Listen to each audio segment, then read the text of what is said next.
아멘. 목소리가 아름답습니다. 오늘 우리에게 주시는 하나님 말씀은 데살로니가전서 2장 1절에서 5절까지 말씀 전체에서 함께 읽겠습니다.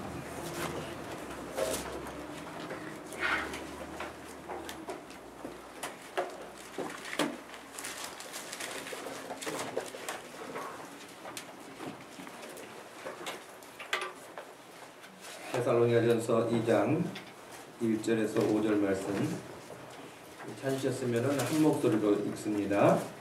형제들아, 우리가 너희 가운데 들어간 것이 헛되지 않은 줄을 너희가 친히 아나니, 너희가 아는 바와 같이 우리가 먼저 빌립보에서 고난과 능력을 당하였으나 우리 하나님을 힘입어 많은 싸움 중에 하나님의 복음을 너희에게 전하였노라.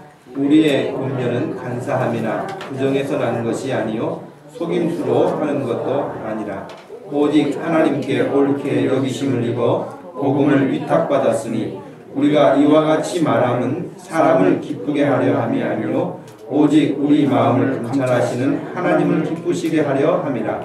너희도 알거니와 우리가 아무 때에도 아첨하는 말이나 탐심의 탈을 쓰지 아니하는 것을 하나님이 증언하시니라. 아멘. 복음을 위탁받았으니 라는 제목으로 말씀 전하겠습니다.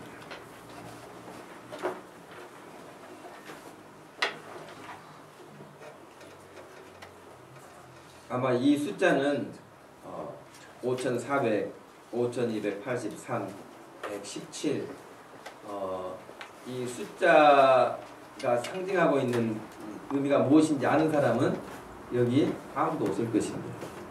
저 혼자만 알고 있습니다. 이게 뭘까요? 저 혼자만 알고 있다면 어떤 비밀을 저만 알고 있다는 것일 수도 있겠고요. 또 다른 말로는 저의 개인적인 일일 수도 있겠다, 그런 생각을 해볼 수 있죠. 여러분, 요즘에 젊은 사람들은 연애하고 그러면 오늘이 뭐 100일째 되는 날이야, 뭐 오늘이 뭐 며칠째 되는 날이야, 막 그렇게 계산하는 거 있잖아요. 저도 그래서 계산을 해본 거예요. 그랬더니 제가 제 아내를 만난 것이 오늘이 딱 5400일 되는 날입니다. 그리고 같이 산 날은 5283일이에요. 그 117일은 연애했던 시간입니다. 연애했던 아마 이런 이야기를 하면 참 많이 살았구나, 뭐 그럴 수도 있겠고, 그 전에는 제가 5400일 전에는 제가 배순아라고 하는 사람을 본 적도 없고 들어본 적도 없고, 그러다가 지금까지 오게 된 것이죠. 이 말씀을 드리는 것은 다른 말씀을 드리려고 하는 게 아니라, 교회 주보를 늘 유심히 보시면 알겠지만은 여러분 첫 일면에 숫자를 늘 기록하고 있는데 1478이라고 하는 숫자는 우리가 목동 주심교회가 세워져서 하나님 앞에 예배 드리게 된 그 날짜들입니다. 그리고 210은 지금 오늘 주일 예배가 210번째 예배, 주일 예배예요. 그러니까 시간이 이만큼 간 것이죠.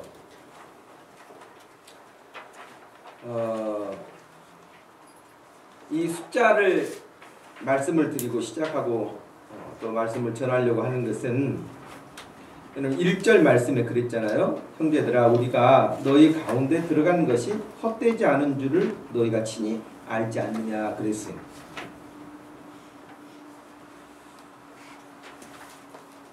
우리가 데살로니가 교회 성도들과 사도 바울과의 관계를 보면서 복음을 전했던 그 일을 돌아볼 때마다 사도 바울은 이렇게 담대하게 말할 수 있었고, 데살로니가 교회 성도들 역시 동의할 수 있었습니다. 여러분, 신문이라든지 혹은 또 다른 기회에 뭐 그런 이야기를 보기도 하고 듣기도 하고 그러셨을 것 같은데, 특별히 결혼하신 분들을 대상으로 지금 남편, 지금 혹은 아내와 다시 태어나서 결혼한다면 결혼할 의향이 있습니까? 라고 묻는 여러분 그런 질문들 신문상으로도 보고 그렇죠. 그런데 해년마다 해요. 어떤 기관들이 이런 조사를 하는데 30대, 40대, 50대 부부들을 대상으로 이렇게 합니다. 그런데 그 결과가 할 때마다 어떻게 나타나냐면 30대는 그래도 아직 그 사랑이 좀 덜 식었는지 하겠다는 사람이 그래도 꽤 있습니다만은 40대, 50대로 넘어가면 반토막 이상으로 떨어집니다. 여자들은 다시는 이 남자하고 결혼하지 않겠다는 사람들이 70%입니다.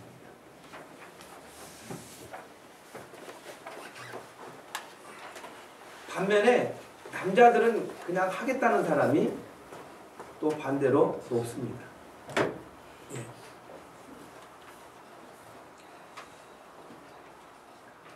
만약에 이런 질문을 여러분들에게 누군가가 했을 때 저는 제가 생각을 해도 제 인생에 있어서 가장 잘한 일이 있다고 한다면 제 남편을 만난 것입니다. 제 아내를 만난 것입니다. 이렇게 하면 얼마나 좋겠어요. 그런데 여러분 전에 한번 소개했던 것처럼 지갑에 자기 가족 사진을 가지고 다니면서 특별히 자기 아내 사진을 이렇게 늘 보고 다니는 어떤 한 남자분이 계셨다 그러잖아요. 그래서 사람들이 아니 과장님은 그렇게 사모님이 좋으십니까? 그 사진을 놓고 그렇게 보고 그러시게 그런 뜻이 아니라 내 인생 일대에 다시는 이런 실수를 하지 않기 위해서 내가 본다. 뭐 그랬다는 이야기 여러분 들으셨죠? 정말 내 인생에서 최고 잘한 일이 있다고 한다면 지금의 아내를 만난 일입니다. 지금의 남편을 만난 일입니다. 그러면 얼마나 좋겠지만 반대 내 인생에 최대 실수가 있다고 한다면 내가 그 나 좋다고 따라다니는 사람도 많고 관심 가진 사람도 많은데 내가 왜 이 남자하고 결혼했을까? 이 여자하고 결혼했을까? 만약에 그렇게 생각한다면 얼마나 불행합니까?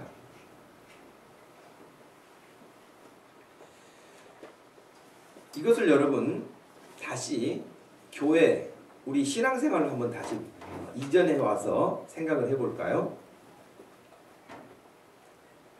목회자인 저에게 목사님은 다시 교회를 개척하겠습니까? 개척할 수 있는 기회가 주어진다면 다시 개척하겠습니까? 라고 묻는다면 제가 어떻게 대답할 수 있을까?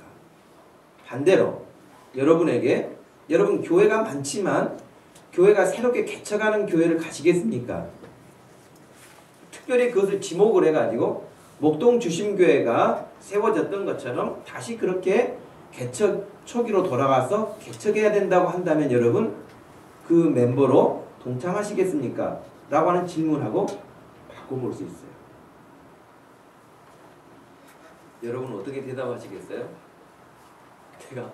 내가 어쩌다가 목동 주심교회 와가지고 그러실까요? 저도 어쩌다가 제가 개척을 해가지고 그럴까요? 저에게 묻는다면 저는 1절 말씀을 근거로 해서 저는 대답하고 싶습니다. 개척이 결코 쉬운 일은 아니죠. 세상에 어떤 일보다도 쉽지 않은 일입니다. 그러나 분명한 것은 세상의 그 어떤 일과도 바꿀 수 없는 귀한 일이 하나님의 교회가 세워지는 일이고 그 교회를 또 이루어가는 부흥해가는 성장해가는 일이라고 할 것이고 저 역시 1절 말씀을 근거로 해서 결코 저는 후회하거나 이 일이 혹간 다시 저에게 기회가 주어진다고 한다면 저는 다시 하겠다고 그렇게 말할 수 있습니다. 그것이 사람들 눈에는 어떻게 보일지 모르지만 내가 하나님 앞에 받은 은혜가 있고 내가 하나님 앞에서 살아야 될 삶이 있는데 그 삶을 가장 잘 구현할 수 있는 길 가운데 하나가 우리 교회와 같이 이렇게 새롭게 시작을 하고 하나님 앞에 우리의 마음과 시간과 모든 것을 다 헌신하여서 하나님을 섬길 수 있는 이 일이야말로 어떤 일과도 비교할 수 없는 값진 것이라고 확신할 수 있기 때문입니다. 여러분 2절 말씀에 너희가 아는 바와 같이 우리가 먼저 빌립보에서 고난과 능력을 당하였다 그렇게 말했어요. 여러분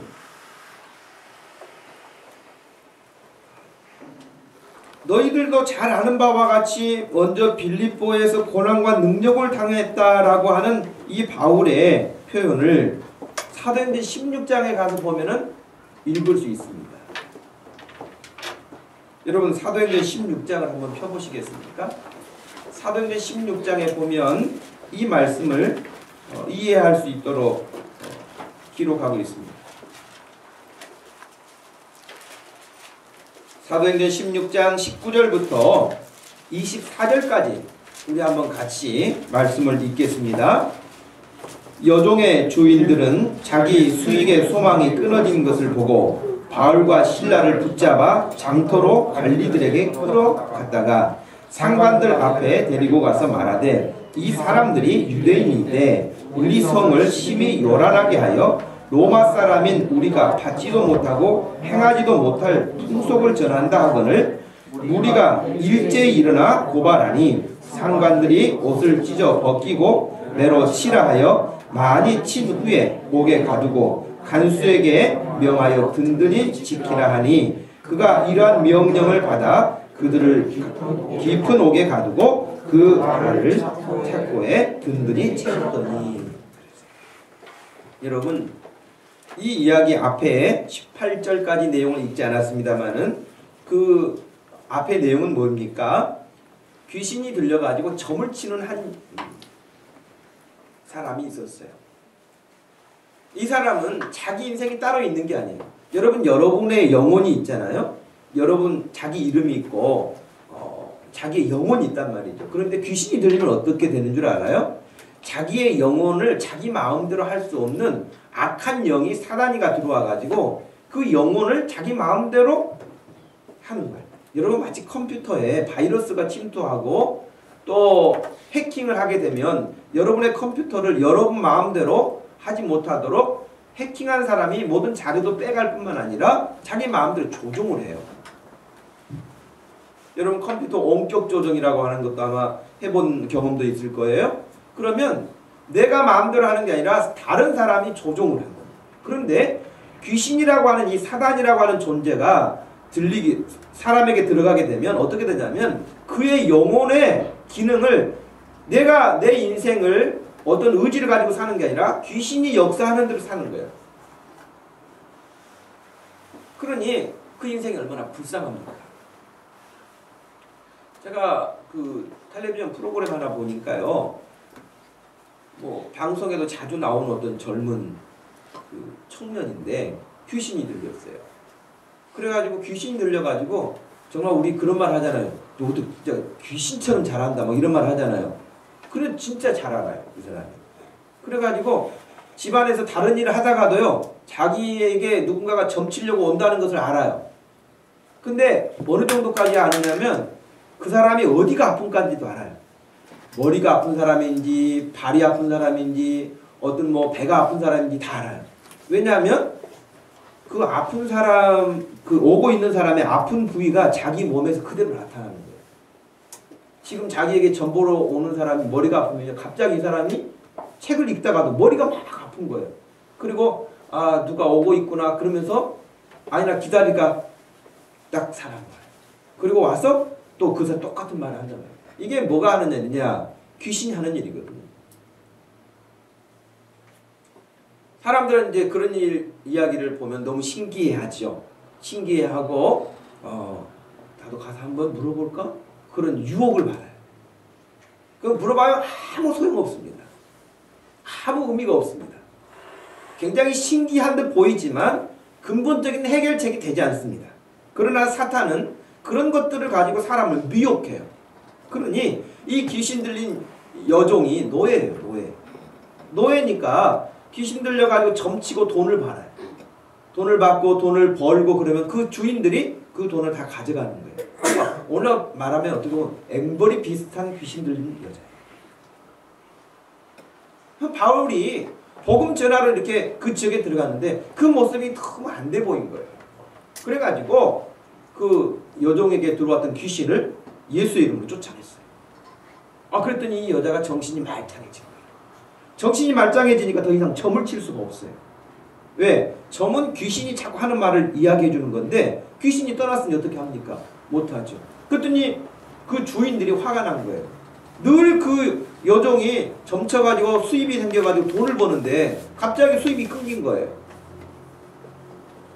그래서 19절 우리가 읽었던 것처럼 여종의 주인들은 자기 수익의 소망이 끊어진 것을 보고 바울과 실라를 붙잡아다가 장터의 관리들에게 끌고 갔어요. 이 사람들이 유대 사람들인데 우리가 받을 수 없는 풍속을 말하고 우리가 로마 시민으로서 할 수 없는 일들을 전하고 있으니 그러면서 막 고소를 하게 된 거예요. 그랬더니 심히 그 성이 요란했다 그랬습니다. 그래가지고 여러분 22절에 보니까 무리가 일제히 일어나 고발하니 많이 삿대질을 하면서 말을 했겠죠. 어디서 이런 것들이 들어와가지고 우리에게 이런 듣지도 못할 할 수도 없는 일, 그리고 우리에게 경제적으로 손해를 끼치는 이런 일을 하니 이런 사람들이 여기 있을 이유가 뭐가 있겠느냐 그러면서 막 소리가 커지기 시작을 했어요. 그랬더니 상관들이 옷을 찢어 벗기고 매로 치라 하는 명령을 내려가지고 바울과 실라는 예수님 복음 전하다가 예수 믿으세요. 예수 믿어야 삽니다. 예수 믿어야 구원받습니다. 예수 믿어야 새로워집니다. 이 말씀 전하다가 결국에는 이렇게 옷을 다 찢기고 매로 치라 그래서 매를 맞고 23절에 보니까 매를 많이 맞았다고 그랬어요. 많이 친 후에 옥에 가두고 간수에게 말하기를 잘 지켜라.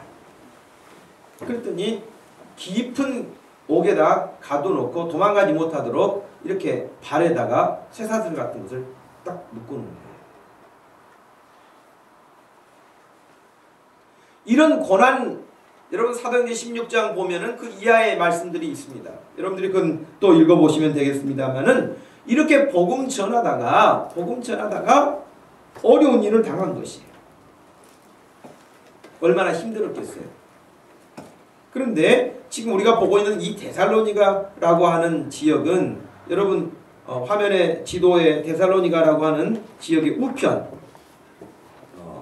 우편 쪽에 빌립보가 있고 그 빌립보에서 이 지역으로 지금 내려오는 거예요. 내려오는 거리가 약 160km 정도 돼요. 빌립보에서 데살로니가까지. 그러니까 지금처럼 뭐 승용차로 가는 것도 아니고 교통수단이 좋아서 가는 것도 아니고 걸어가는 거 아닙니까? 여러분? 그러니 그렇게 매맞고 몸은 많이 상처가 나고 피곤하고 지쳐있는데 또 복음을 전하러 가는 거예요. 그 복음 전하다가 자기가 그런 어려운 일을 당했는데 또 예수 그리스도를 전하러 가는 거예요. 그 먼 도시까지.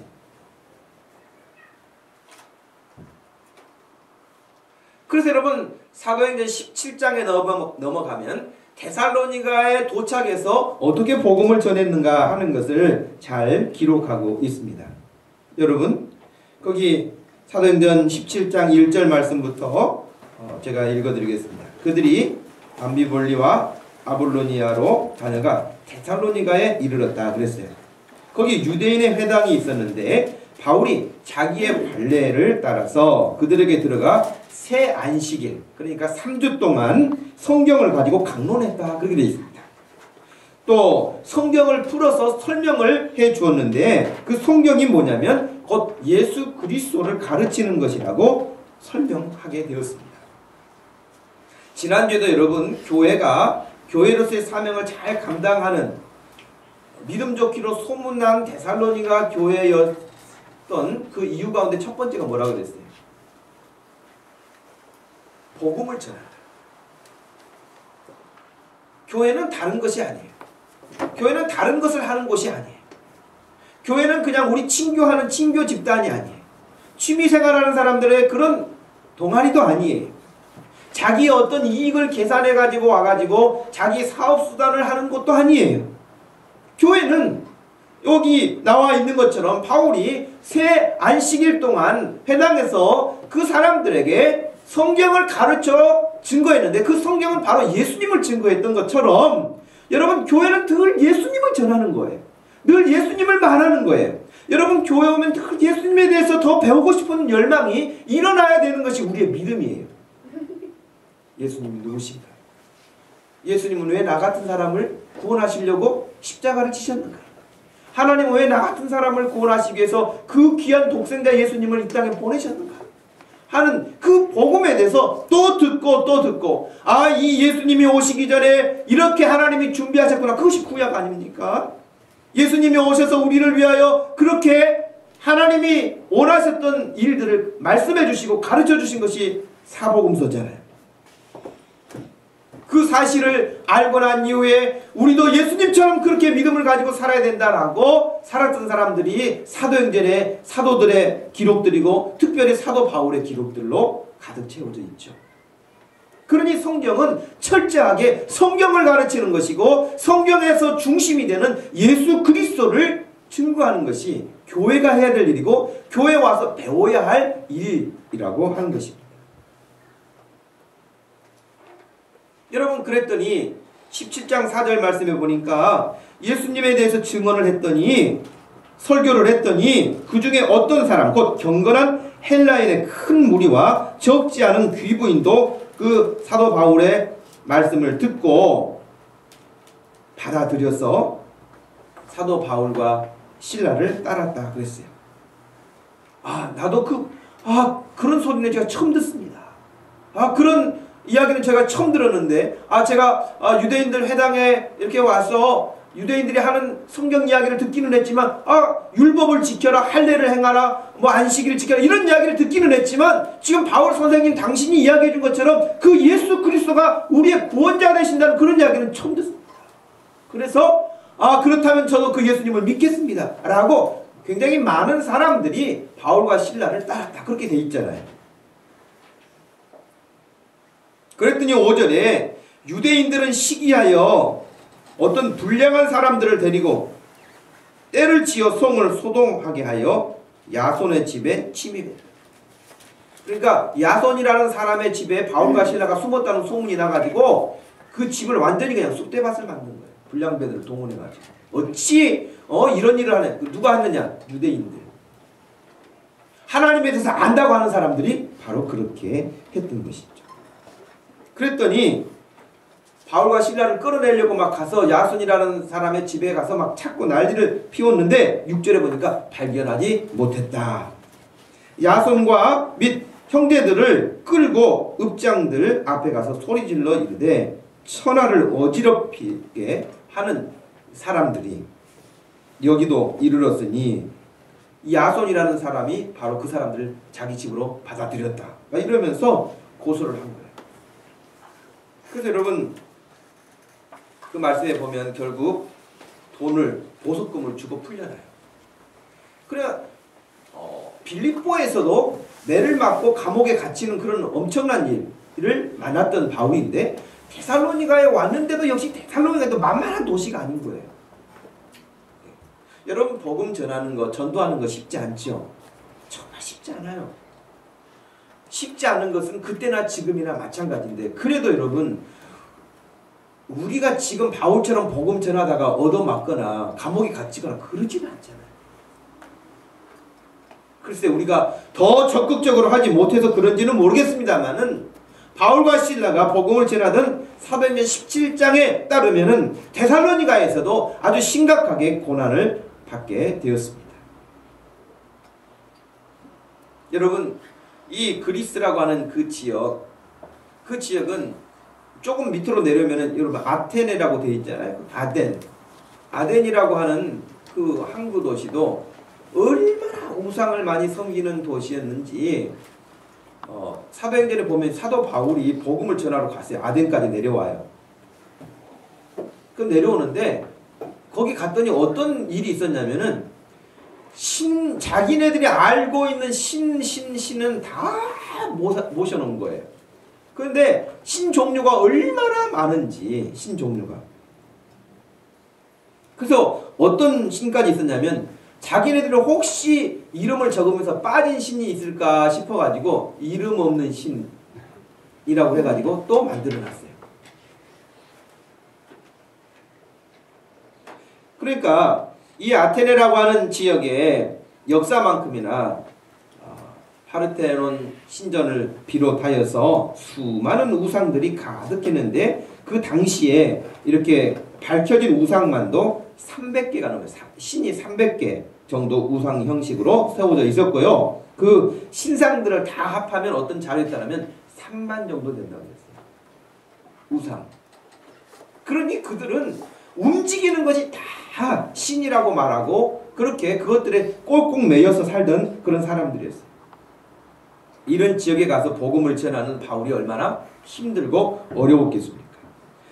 지금도 여러분 제주도는 어느 지역보다도 복음화된 그 퍼센트가 낮습니다. 제주도는 지금도 선교지와 같은 그런 느낌으로 교회가 세워지고 복음을 전한다 뭐 그런다 그래요. 그리고 현지 지금 교회들이 많이 있기는 하지만 외부에서 와서 사는 사람들이 그 교회를 많이 다니지 제주도 토착민이 교회를 다니는 숫자는 2% 정도밖에 안 된다는 그런 기록이 있어요. 그러니 섬사람들 이런 사람들이 더 특별히 그렇게 우상을 많이 섬기게 되어지는데 그 바울이 복음 전하던 시대도 마찬가지였습니다. 사도 바울은 이런 도시에서 예수님을 전파했던 것이죠.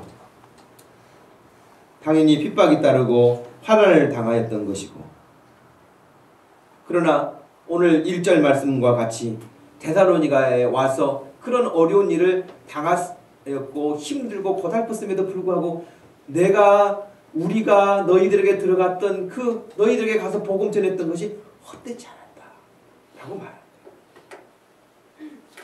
2013년도를 살고 있는 우리들의 환경에도 여전히 얼마나 온갖 우상들이 가득합니다. 교회도 많고 이단도 많고 이상한 종교들도 많은 시대, 넘쳐나는 시대라고 할 것입니다. 그런 가운데 우리 목동 주심교회가 있고 목동 주심교회 한 형제가 되고 자매가 되고 주님의 백성이 돼서 우리가 함께 지금 여기 있는 거 아니겠습니까? 사도 바울이 헛되지 않았다고 하는 말은 다른 말로 바꾼다면 정말 귀한 믿음의 사람, 믿음의 교회라고 할 수 있습니다. 멋지고 그 우상으로 가득하고 습관이 과거에 하나님을 떠났던 습관으로 가득 차 있던 생활, 그 생각들을 다 버리고 하나님을 향한 열정과 귀한 순전한 믿음을 가지고 세워진 그 성도들의 믿음을 사도 바울이 보면서 우리가 너희들에게 들어간 것이 정말 헛되지 않았구나 하는 것입니다.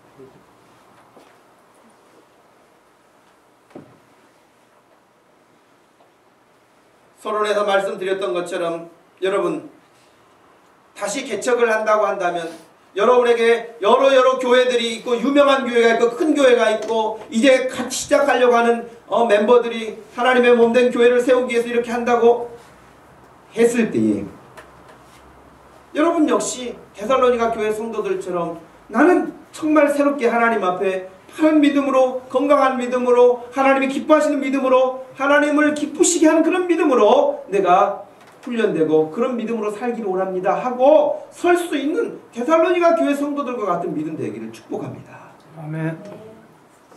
여러분 저는 다시 교회를 선택하라고 한다 할지라도 저는 개척교회 두려워하지 않겠습니다. 좀 목동 주심교회에서 하나님 섬기는 일을 자랑스럽게 여기며 제가 삽니다. 그럴 수 있는 여러분 마음이 분명한 사람은 그 믿음이 열정적이고 복된 믿음일 것이에요. 틀림없는 믿음일 것이에요. 데살로니가 그 교회 성도들이 3주 동안 복음 전하고 바울이 떠났단 말이에요.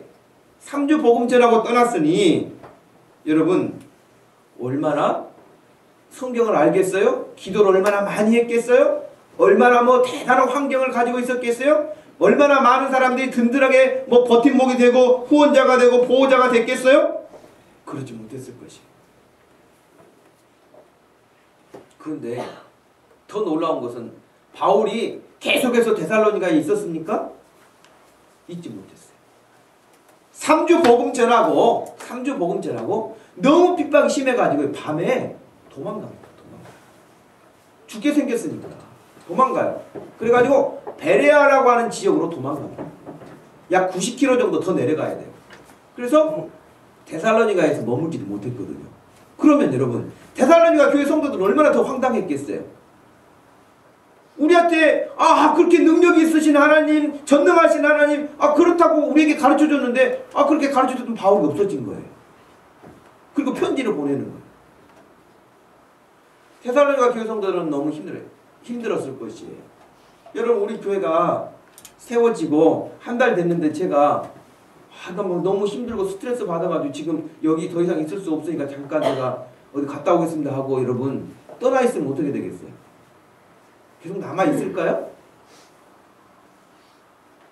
다 사라지기가 쉬울 거예요. 누가? 지도자도 없는데 10년 된 교회도 아닌데 상주되었다가 지도자가 없는 상황에서 계속 모이고 믿음을 지키고 하나님을 향하여서 믿음을 가지고 나갈 수 있는 그런 사람이 어디 있겠어요? 그런데 데살로니가 교회는 그렇게 했다는 거예요, 여러분. 너무 놀랍지 않아요? 그렇다면 저나 여러분은 지금 너무나 좋은 환경에서 믿음 생활하는 거 아닐까요? 힘든 모양이네. 아무도 아멘을 안 하는 거 보니까 힘든가 봐. 그러나 여러분, 비교할 수 없을 만큼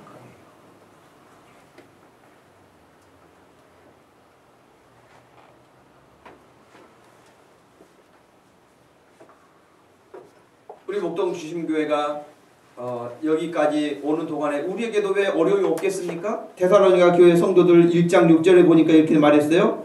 또 너희가 많은 환난 가운데서 성령의 기쁨으로 말씀을 받아 우리와 주를 본받는 자가 되었으니 그러므로 너희가 마게도냐와 아가야에 있는 모든 믿는 자의 본이 되지 않았느냐 그랬어요.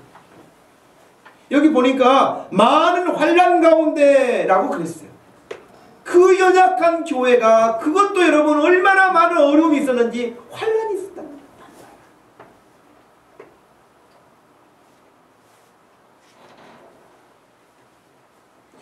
데살로니가 전서 여러분 4장을 한번 가서 보겠습니다.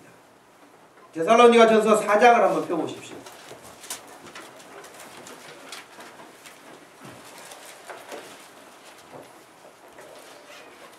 외부적으로 그렇게 환란이 있었을 뿐만 아니라 그들이 머물고 있는 이 데살로니가라고 하는 지역이 얼마나 또 도덕적으로나 영적으로 문란하고 힘든 환경이었는지 데살로니가전서 4장 1절 말씀에서 8절까지 한번 같이 읽어보겠습니다. 시작.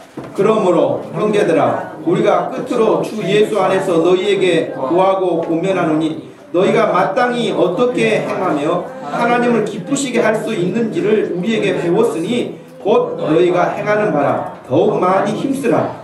우리가 주 예수로 말미암아 너희에게 무슨 명령으로 준 것을 너희가 아느니라.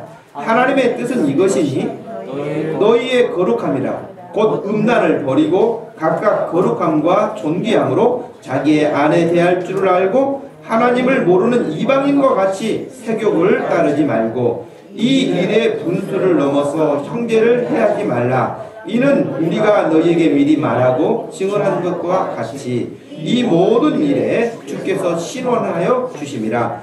하나님이 우리를 부르심은 부정하게 하심이 아니요 거룩하게 하심이니 그러므로 저버리는 자는 사람을 저버림이 아니요 너희에게 그의 성령을 주신 하나님을 저버림이니라. 여러분 한마디로 데살로니가 그 교회 성도들이 사는 그 환경은 너무나 음란 문화가 가득했어요. 세속 문화가 가득했던 것이에요. 그런데 그런 환경에서 예수 믿고 거룩하게 산다고 하는 거 그것은 자기가 과거에 했던 그런 삶을 더 이상 하지 않는 거예요. 먹고 마시고 즐기고 살았던 그런 삶을 더 이상 하지 않는 것이에요. 그러면 여러분 그런 사람들이 그냥 있습니까?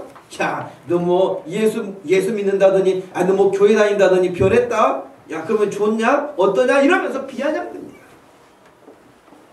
데살로니가 교회 성도들이 아직 신앙적으로도 여린데 그 환경이 핍박도 하지요. 그리고 환경은 너무나 그렇게 세상 문화가 가득 차가지고 하나님을 거룩하게 섬기기 어려운 그런 일들이 도처에 있었으니 얼마나 더 어려웠겠는가 하는 것입니다.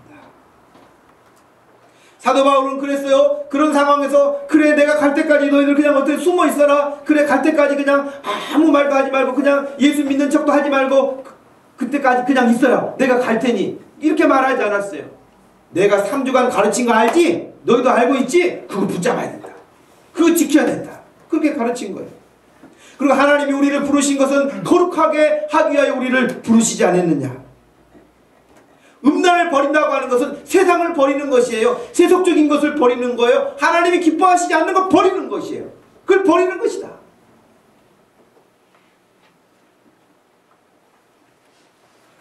7절 말씀에 하나님이 우리를 부르시면 부정하게 하심이 아니요 거룩하게 하심인데, 그 거룩한 삶을 따르지 않고 그 거룩한 삶을 저버린다는 것은 사람을 저버리는 것이 아니고 너에게 그의 성령을 주신 하나님을 버리는 것과 같다. 그렇게 말했어요.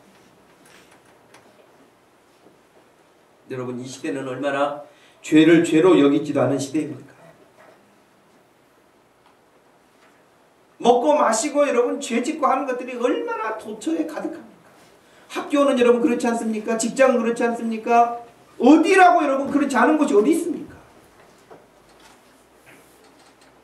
아, 정말 여기 가면 우리 아이가 정말 아주 훌륭한 사람으로 성장할 수 있겠구나. 여기 가면 교육을 잘 받을 수 있겠구나. 그럴 만한 데가 어디 있습니까? 지식은 좀 가르쳐주는 학원들이 많을지 모르지만 정말 사람다운 사람으로 가르치는 것이 어디 있습니까?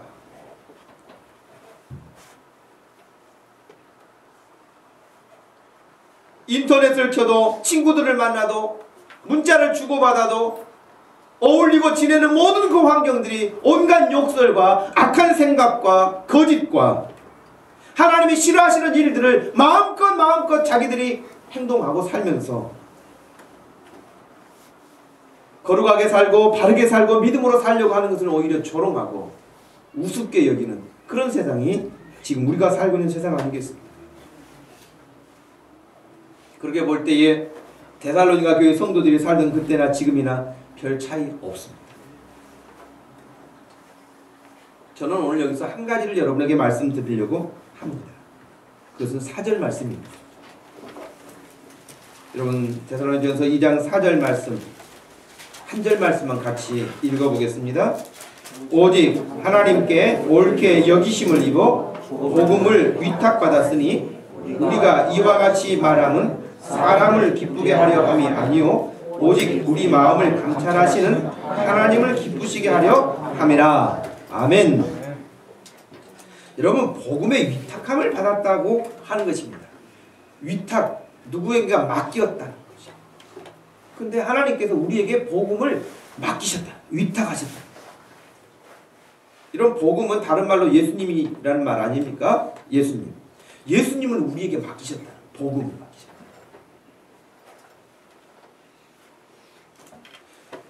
저는 목사로서 이 말씀을 준비하면서 먼저 제 자신을 보게 됐어요.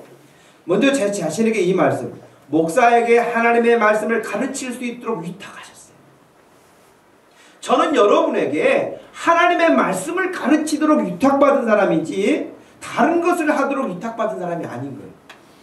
물론 여러 가지 일들이 있을 수 있지만 제가 하나님으로부터 받은 첫 번째 그 사명은 뭐냐? 복음을 위탁받는 거예요. 바울이 데살로니가 교회의 성도들에게 예수 그리스도를 전하고 성경을 풀어서 예수님을 드러나게 했던 것처럼 저의 사명 역시 뭐냐? 여러분에게 예수 그리스도를 전하는 거예요. 근데 제가 보니까요, 아, 내가 이 주님으로부터 받은 위탁받은 이 사명을 내가 지금 잘 못하고 있다는 생각이 들었어요. 물론 주일날 설교하죠. 또 수요일날 성경 공부 나온 분들을 데리고 성경 공부도 하죠. 뭐 새벽에도 기도하죠. 금요 기도회도 나온 사람들하고 같이 하죠. 하고 있어요. 하고 있는데 제가 이렇게 돌아보니 아, 이렇게 하는 것이 주님으로부터 위탁받은 일을 지금 잘 감당하고 있는 게 아니구나 하는 생각이 들었어요. 여러분, 여러분들이 주님의 말씀을 더 배우기 원하고 주님을 더 알아가기 힘쓰고 일주일 동안에 살면서 그러지 잘 못하잖아요. 주일날 예배는 드리지만 여러분의 학교 생활과 직장 생활과 사업장에 살다 보면 그냥 그 일도 해야 되잖아요.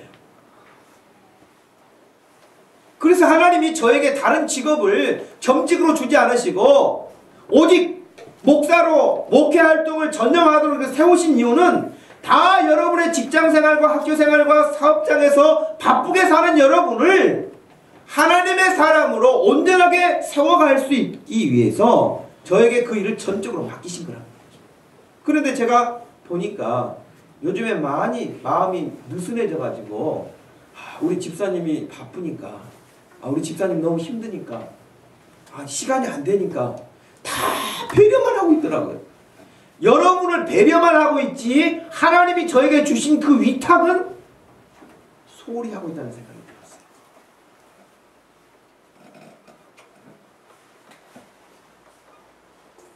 그래서 오늘부터는 내가 위탁받은 일을 더 충실하게 감당하려고 작정합니다. 여러분 이럴 때 아멘을 하셔야 제가 일을 수월하게 할 수 있습니다. 아멘. 고개를 흔들흔들 하면은 저를 힘들게 하겠다는 뜻입니다. 여러분 물론 여러분이 힘들죠.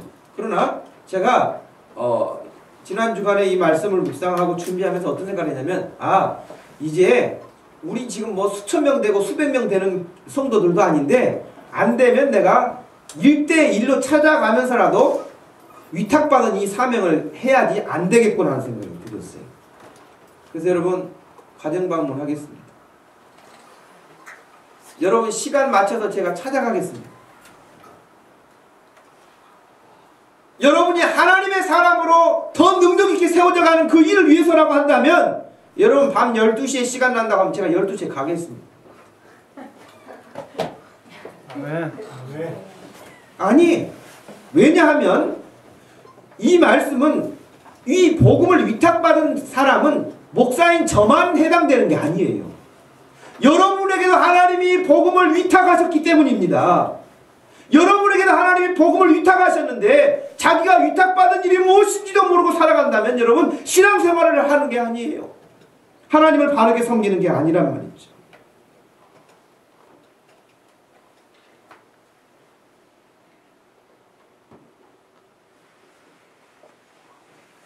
바로 데살로니가 교회 성도들이 붙잡고 갔던 그 예수 그리스도, 그 복음, 모든 환난과 핍박도 이겨내고 생명을 걸 수 있었던 그 예수 그리스도의 복음을 생생하게 느끼고 누릴 수 있는 그런 믿음 되길 주님의 이름으로 축복합니다. 예. 아멘. 여러분 그런데 오늘 말씀에 따르면은 그 일을 여러분 하도록 맡기는 데 있어서 그랬어요. 4절에 오직 하나님께 옳게 여기심을 입어 그랬어요. 옳게 여기심을 입어라고 하는 말은 지금 사도 바울이 아주 모범적이고 훌륭하고 똑똑하고 그렇게 해서 된 것이 아니고 하나님이 그냥 그렇게 인정하셔서 복음의 위탁자로 세우셨다는 거예요. 거기에 이 말씀을 저 자신을 비춰보니 저 역시 마찬가지지 않겠습니까? 제가 준비가 잘 되어 있고 제가 가문이 좋고 배경이 좋고 능력이 많고 훌륭하고 똑똑하고 지성이 많고 그래서 저를 세우는 것이 아니고 그저 하나님이 저에게 그 일을 옳게 여기셔서 기회를 주신 거예요. 부족한 것이 가득 차 있고 모자란 것이 가득 차 있지만은 불러주신 거예요.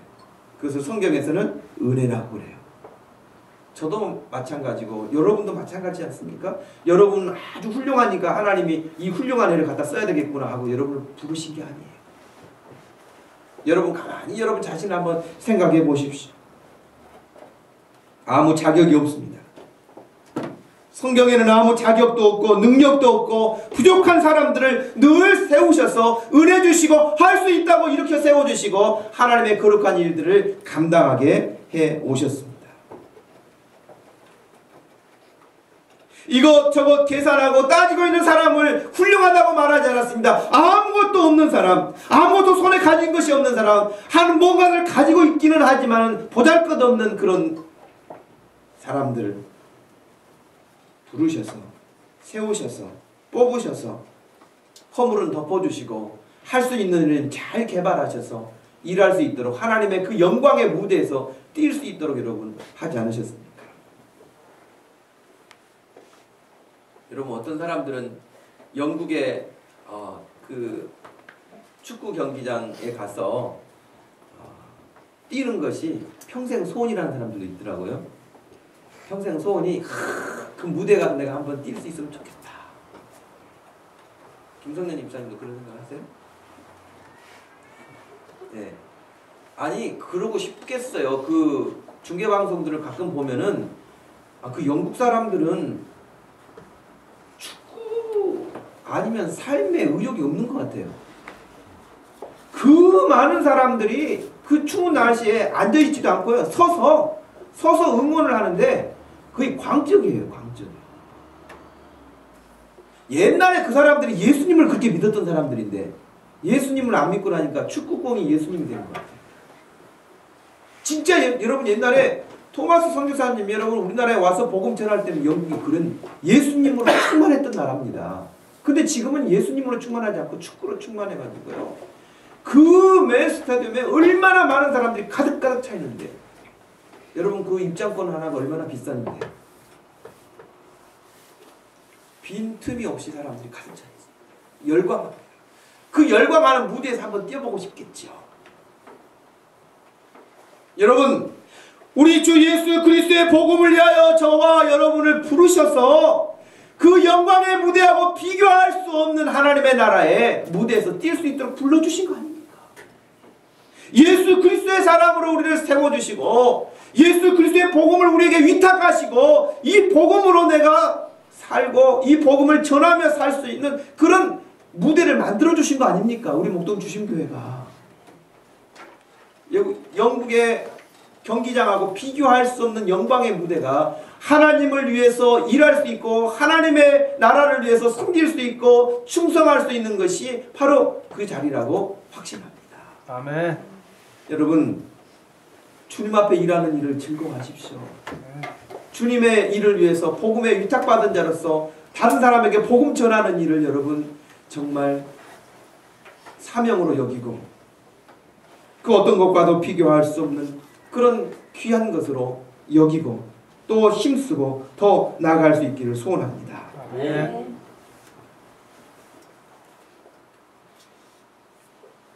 윌리엄 윌버포스라고 하는 사람입니다. 이 사진은 1759년도에 태어난 사람이에요. 영국 사람입니다. 아주 부자 가문에서 태어났습니다.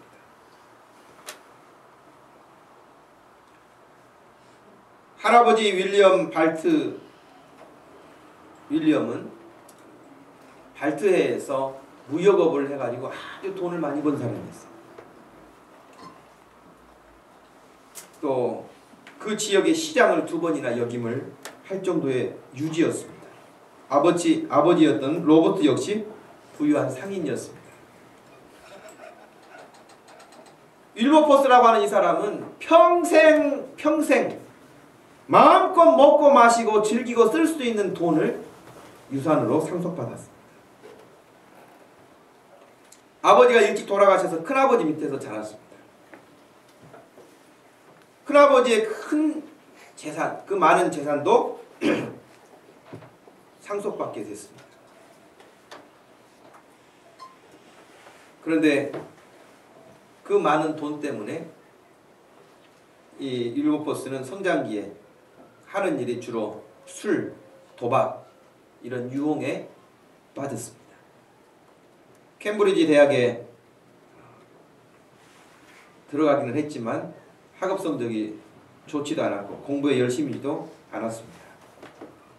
그런 윌버포스를 위해서 큰아버지는 그에게 평생 쓸 수 있는 모든 재산을 남겨주었고 또 그의 영혼에 큰 영향을 끼치게 됐는데 그것은 바로 복음주의 신앙자였던 존 웨슬리를 비롯한 종교 개혁에 대한 부흥가들, 하나님을 향한 열정, 순수함 이런 복음을 그 큰아버지로부터 보게 되었습니다. 그 당시 영국 국교회는 이렇게 존 웨슬리를 중심으로 해서 부흥운동을 일으키고 철저하게 하나님 중심으로 살려고 했던 그 사람들을 향하여서 너무 규칙에 얽매인 사람들이라고 광신도들이라고 그렇게 좋아하지 않았습니다. 윌버포스의 할아버지도 그런 생각을 가지고 살았어요. 너무 교회 빠지는 거 좋지 않다. 너무 그렇게 사는 거 좋지 않다. 그러면서 혹시라도 그 큰 아버지로부터 영향을 받을까봐 굉장히 조마조마했어요. 그 할아버지가. 그래서 아예 큰아버지 집에 살지 못하도록 그 할아버지가 데려다가 지내기도 했습니다. 그러면서 그런 이야기까지 했습니다. 너 그렇게 혹이라도 그 큰아버지가 말한 것처럼 웨슬리라든가 그렇게 청교도들이 했던 신앙생활 거기에 네가 한 발이라도 들어가게 된다면 이 많은 유산 한 푼도 내가 주지 않겠다. 그러면서 엄포를 놓기도 했죠. 그러던 1780년 윌버포스는 21살의 나이로 킹스턴 오픈홀의 하의원이라고 하는 그 직분을 받아서 일하게 됩니다. 그때까지도 그는 역시 흥청망청 살았어요. 그러다가 1784년에 자신의 옛날 교사이자 친한 선배였던 아이작 밀러라고 하는 사람과 유럽 여행을 떠나게 됐는데요. 그때에 자기 인생을 바꿔놓을 만한 어떤 한 사건을 만나게 됩니다. 그것을 회심이라고 기록하고 있는데요. 영혼에 있어서 종교의 성장과 진보라는 책을 소개받고 그때 그 책을 읽고 도전을 받게 돼요. 그리고 자기의 그동안에 방탕했던 삶을 접고 깊이 뉘우치면서 내가 참된 그리스도인으로 살아야겠다라는 결심을 하게 됩니다. 어정쩡한 기독교, 어정쩡한 정치인 이런 삶은 내가 더 이상 살지 않겠다고 결단을 내리게 됩니다. 그래서 영국으로 그 여행을 마치고 돌아와서 상류층과 늘 먹고 마시고 즐겼던 그 모든 클럽의 관계를 탈퇴하고 관계를 끊었습니다. 그리고 그의 삶이 아침 일찍 일어나서 첫 번째 하는 일은 성경을 읽는 일로 시작했습니다. 큐티하는 것처럼 묵상하는 일로 하루를 시작했습니다. 늘 하나님과의 관계 속에서 일어나는 일을 일기로 기록하는 일을 생활의 습관으로 들이기 시작했습니다.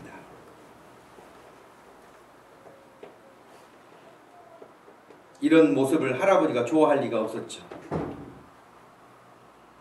할아버지의 그러한 눈초리를 받으면서도 여전하게 그는 하나님을 향한 그 변화가 일어난 회심의 마음을 지켜가게 됐습니다. 그래서 한때는 나도 목사가 돼야 되겠구나 하는 생각까지 가지고 목회자가 되려고 생각을 했었는데 그 주변에 좋은 친구들이 꼭 목사만 되어야 그런 일을 하는 건 아니다 라고 말렸다고 기록하고 있습니다. 우리에게 잘 알려진 나 같은 죄인 살리신 주 은혜 놀라워 그 존 뉴턴과 같은 사람이 친구였는데 목사 되어서만 그런 일을 할 수 있는 거 아니니 하나님이 너에게 주신 그 재능을 잘 살려서 하나님의 일을 하도록 하면 좋겠다라고 했습니다. 바로 그렇게 해서 시작된 것이 뭐냐면 이 윌버포스가 자기가 과거에 세례도 받았던 사람인데 교회를 그냥 겉으로만 다니고 형식으로만 신앙생활을 했던 것을 철저하게 회개하고 그렇게 하는 것을 가장 싫어하게 되었습니다. 그러면서 참된 그리스도인이 되기 위해서는 그와 같은 형식적인 예배만 드리고 가는 모습을 배격하고 영적으로 모든 일에 순종하고 실천적인 삶이 되지 않는다면 참된 그리스도인이라고 할 수 없다. 두뇌가 아닌 가슴으로 신앙을 받아들이고 열정적으로 참여하여 영적으로 거듭나야만 된다라고 하는 이야기를 만나는 사람마다 하게 되었습니다.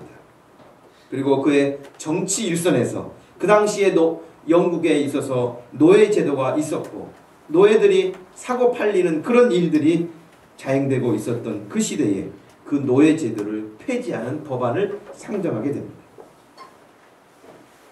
이미 굳을 대로 굳어있는 그런 신분 그 다음에 영국 사회에서 노예 제도 폐지에 대해서 동의하는 사람은 아무도 없었습니다. 그러나 하나님의 은혜를 체험하고 무엇이 내가 해야 될 일인가를 알고 난 이 윌버포스는 계속해서 상정해서 11번의 법안을 상정을 합니다. 지치지 않고 계속하고 그 법안을 올릴 때마다 위협하고 협박하는 사람들이 나타나고 여러 가지 어려운 일을 당했지만 결국 1833년 7월 26일에 영국의 모든 노예를 1년 내에 해방한다는 결정을 얻어내게 됩니다.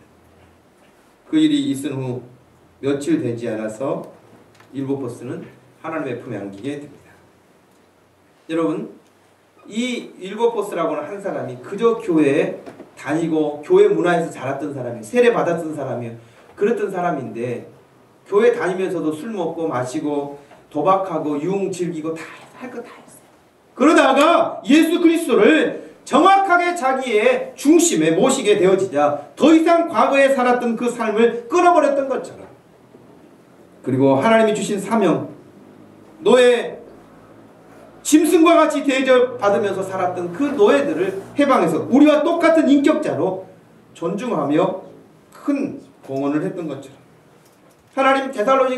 하나님께서 주신 그 데살로니가 교회 성도들의 그 믿음이 바로 이와 같은 믿음이어서 그 방종하고 음란하고 세속적인 그런 세상에 물들지 아니하고 경건한 하나님을 향한 열정적이고 순전한 그런 믿음의 사람들로 그들이 세워져서 오늘 우리들에 이르기까지 그 데살로니가 교회 성도들을 이야기하고 있는 것처럼, 오늘 복음에 위탁받은 저도, 복음에 위탁받은 여러분도 하나님 앞에 그 사명을 더 잘 감당하기 위해서 힘써서 노력하고 훈련하고 더 기도하고, 우리 목동 주심교회가 이 시대에 그 귀한 교회처럼 쓰임받을 수 있기를 주님의 이름으로 축복합니다. 아멘. 우리 한번 같이 기도할 때, 하나님,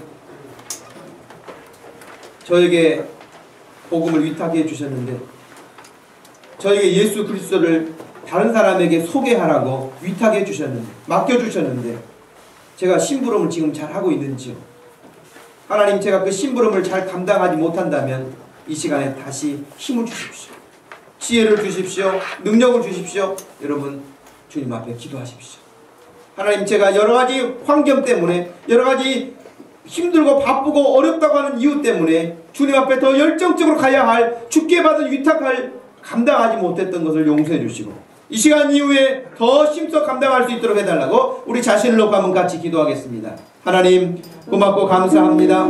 이 시간 저희들에게 귀한 시간을 주시고 말씀을 전할 수 있도록 하시고 말씀을 들을 수 있도록 하신 하나님 아버지, 우리가 무엇이라고 불러주시고 우리가 무엇이라고 하나님의 아들과 딸이 되게 하여 주시고 우리가 무엇이라고 아무 자격도 없는 사람들에게 하나님의 백성 되어서 멸망당하지 아니하고 영원한 생명을 얻어 하나님과 더불어 살 수 있도록 이런 축복을 허락해 주셨는지요.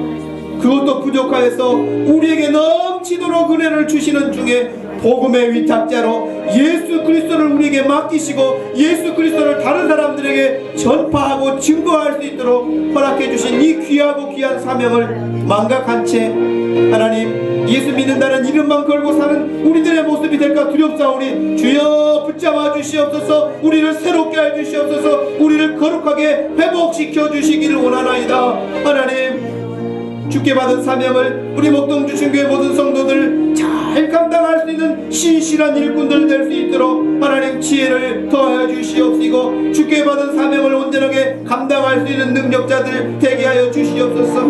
윌버포스처럼 아버지 하나님, 당당하던 삶을 더 이상 이어가지 아니하고 단절하고, 아버지 데살로니가 교회 성도들이 음란한 그 세상에 물들지 아니하고 경건하게 하나님을 섬겼던 것처럼 우리가 이 세속적인 사회에 물들지 아니하고 오직 예수 그리스도의 복음으로, 말씀으로, 은혜로, 기도로 아버지 하나님을 향하여 달려갈 수 있는 열정적인 믿음의 사람들이 되게 해주시고 뜨거운 믿음들이 되게 해주시옵시고 아버지 하나님 거룩한 삶을 살아갈 수 있도록 축복하여 주시옵소서. 하나님 아버지 은혜에 은혜를 더하여 주시옵소서. 주의 강한 손으로 붙잡아 주시옵소서. 담대함을 얻게 하여 주시옵소서. 주여 역사하여 주시옵소서. 하나님 아버지,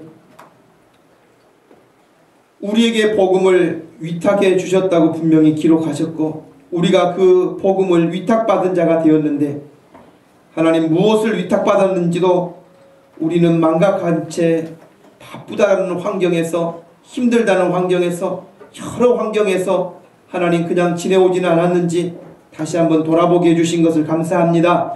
하나님 아버지, 이 시간에 주님 앞에 믿음을 가지고 있는 우리들의 삶이 예수 그리스도 그 이름을 불러도 하나님 우리의 마음속에 사모함에 사무치게 해주시고 예수 그리스도로 충만하게 하시고 예수 그리스도의 그 은혜로 그 생명으로 넘쳐나게 해주셔서 우리 사랑하는 형제 자매들이 가는 곳마다 예수 그리스도의 향기가 드러날 수 있도록 하시고 예수 그리스도의 복음이 전파되게 해주시고 예수 그리스도의 생명의 역사가 흥황하게 일어날 수 있는 교회가 되게 하여 주시옵소서. 저희들을 사용하여 주시고 아버지 나가 복음 전할 때마다 역사하여 주시옵시고 아버지 직장에서 학교에서 만나는 사람들에게 복음 전할 때마다 성령의 강력한 역사가 데살로니가 교회의 성도들처럼 일어나게 하여 주시옵소서. 감사하신 예수님의 이름으로 기도하옵나이다. 아멘. 다 같이 자리에서 일어나셔서 349장을 찾아봅니다.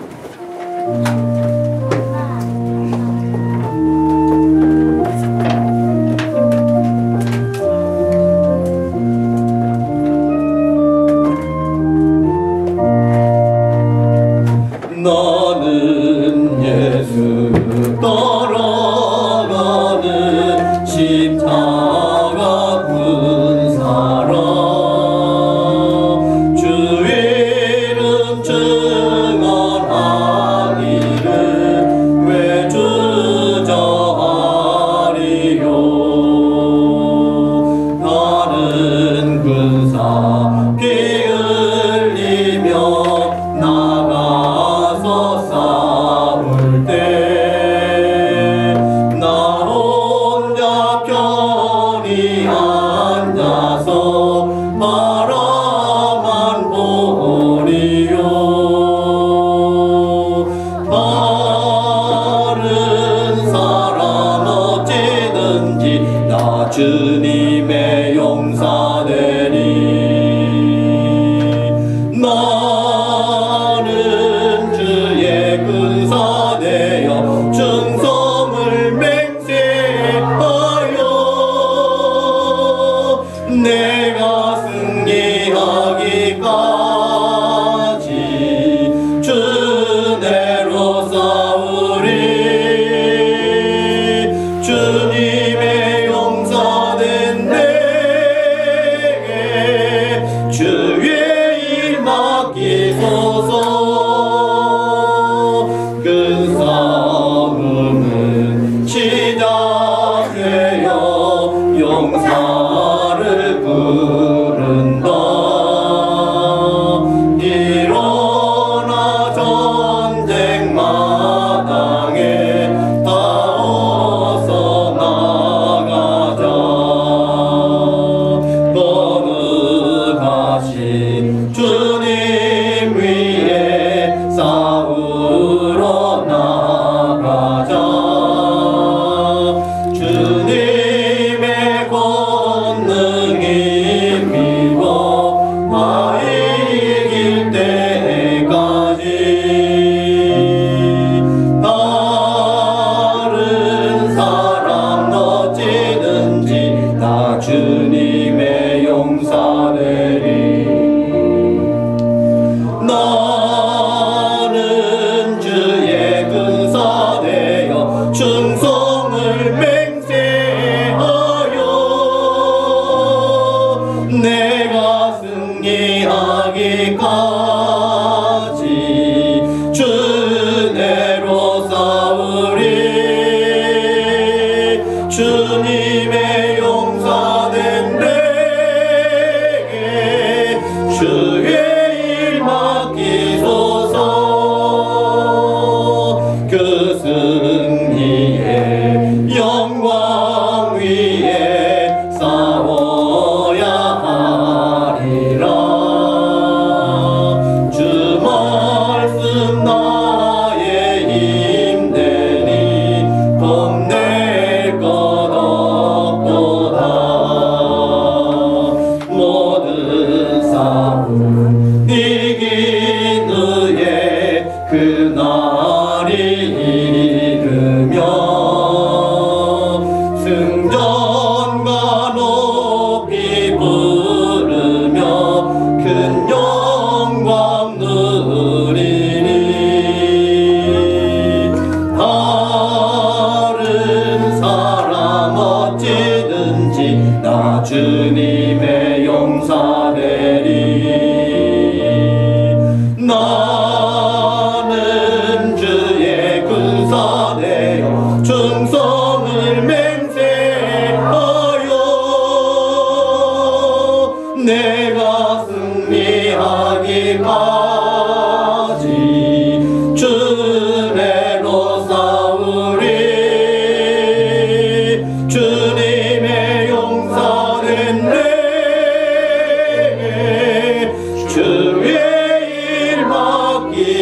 주옵소서. 지금은 우리 주 예수 그리스도의 은혜와 우리 하나님 아버지의 측량할 수 없는 극진하신 사랑과 성령 하나님의 위로 교통하심이 복음의 위탁자로 살기로 결단하고 주님 앞에 서 있는 사랑하는 모든 성도들 머리 위에 지금부터 영원토록 함께 계실지어다. 아멘.